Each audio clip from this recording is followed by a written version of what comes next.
গরুর তেল দিয়ে কমলি শাকের পাকোড়া বানালে একটু বেশি মুসমুসে হয়।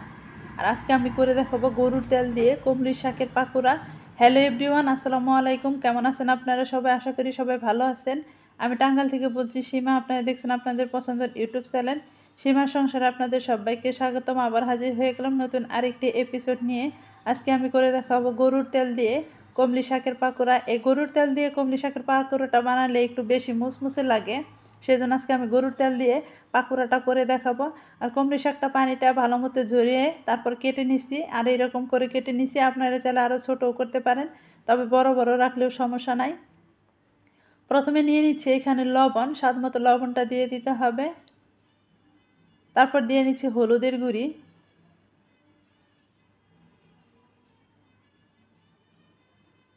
এটা কিন্তু আমার বেলকনি বাগানের কলমি শাক।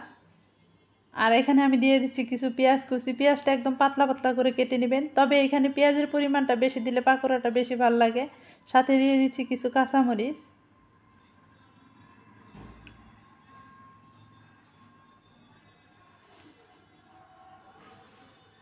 আর এইখানে আমি বেটে নিছি খেসারির ডাউল। এখানে খেসারির ডাউলটা দিয়ে নিছি। আপনারা চাইলে কিন্তু মুসারির ডাউল দাও করতে পারেন, তবে খেসারির ডাউলের সাথে আমি রসুনটাও বেটে নিছি।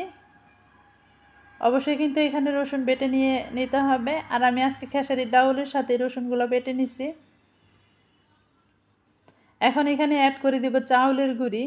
এখানে চাউলের গুঁড়ি আমার যতটুক লাগবে ততটুক পরিমাণ নিয়ে নিছি। আপনাদের যদি পাকোড়ার সংখ্যা বেশি হয় তাহলে কিন্তু চাউলের গুঁড়িটাও বেশি নিয়ে নিতে হবে। আর সর্বশেষে দিয়ে দিচ্ছি এখানে কিছু আস্ত জিরা। এই জিরাটা দিলে ফ্লেভারটা ভালো আসবে, সেই জন্য জিরাটা দিয়ে নিলাম। এখন সবগুলো উপকরণ একসাথে ভালো মতো হাত দিয়ে মেখে নিছি। আর মেখে নেওয়ার পর যদি এইভাবে কলমি শাকের পাকোড়ার শেপ দেওয়া যায় তাহলে দেখবেন যে আপনার পারফেক্টভাবে মাখানো হয়ে গেছে। আর যদি শেপটা না দেওয়া যায় তাহলে আরেকটু কিন্তু চাউলের গুঁড়ি অ্যাড করে দিতে হবে। অ্যাড করে দিয়ে চটকে চটকে ভালো মতো এইভাবে মাখিয়ে নিতে হবে। আর দেখেন কালারটাও কিন্তু সুন্দর আসছে। আর আমার মাখানোটাও হয়ে গেছে। এখন পাকোড়াগুলো বানানোর পালা।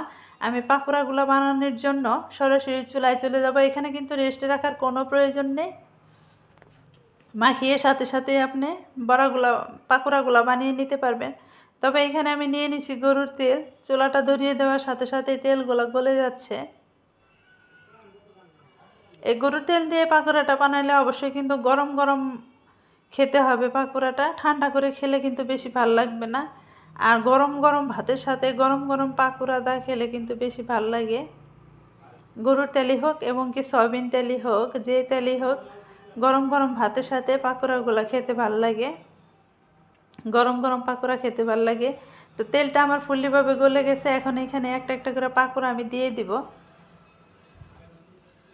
সবগুলো পাকোড়া একটু ছোটো সাইজের করে দেওয়ার চেষ্টা করবেন, তাহলে পাকোড়াটা বেশি মুসমুসে হবে। পাকোড়ার শেপগুলো বেশিরভাগই মনে করেন যে এলোমেলোভাবে দেওয়া হয়, এই জন্য আমি এইভাবে দিয়ে নিচ্ছি। আর আপনারা চাইলে গোল গোল করে দিতে পারেন, কোনো সমস্যা নাই, তবে আমি এইভাবে দিয়ে নিচ্ছি। এইভাবে দিলে বেশি মুসমুসে হয়।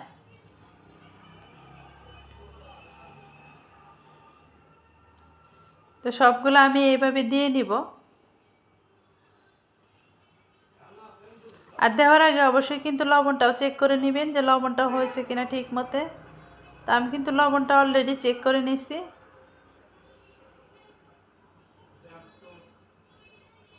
একটা একটা করে সবগুলো পাকোড়া আমি এইভাবে দিয়ে তারপর ফিরবো আপনাদের মাঝে। তো আমার ফাইনালি এই পাকোড়াগুলো দেওয়া হয়ে গেছে। এখানে সবগুলো পাকোড়া দিয়ে নিলাম। আর এক পিঠ হয়ে আসলে, তারপর একটু শক্ত হয়ে আসলে আমি উল্টিয়ে নিব। এপিট ওপিট করে লালচে কালার করে কিন্তু ভাজি করতে হবে। তো এই তো আমি উল্টিয়ে নিলাম। কালারটা কিন্তু একদম সবুজ সবুজ আছে। দেখেন এই যে কতটা সবুজ সবুজ আছে পাকোড়াগুলা। এরকম সবুজ সবুজ করেই বানাতে হবে, তাহলে দেখতে ভালো লাগবে, খেতেও ভালো লাগবে। এপিট ওপিট করে একটু লালচে কালার করে করে আমি ভাজিটা করে নিব।